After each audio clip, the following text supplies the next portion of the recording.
Welcome to the Week 11 Fantasy Football Circle of Trust, the best 2 minutes in fantasy football. Raiders quarterback Carson Palmer enters the Circle of Trust.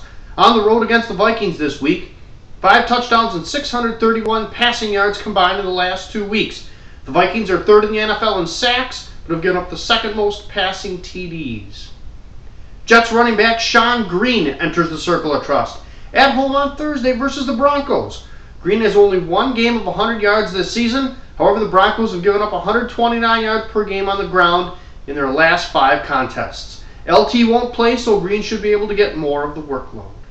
Raiders wide receiver Denarius Moore enters the Circle of Trust. No surprise here, as if Palmer's in, shouldn't Moore be as well? He's been targeted 19 times in the last 2 contests, and the Vikings defense has given up the second most pass plays of over 40 yards in the NFL.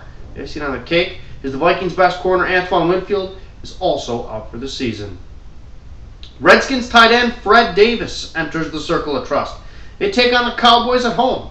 He's had 6 or more catches in 4 games this season, and the Cowboys defense struggles covering backs and tight ends out of the backfield because they're old middle linebackers.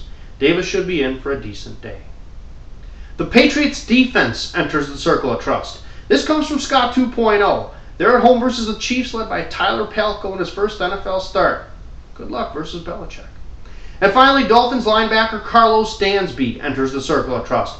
At home in a divisional matchup with the Bills. Dansby has recorded 10 or more total tackles in 3 of his last 4 contests. And the Bills should provide plenty of tackle opportunities with how heavily involved Fred Jackson is in the passing game. That's the Week 11 Fantasy Football Circle of Trust. I'm the Baseball Genius. If you want to see more of my work, you can go on thebaseballgenius.com. And if you want to follow me on Twitter, I'm a Baseball Genius.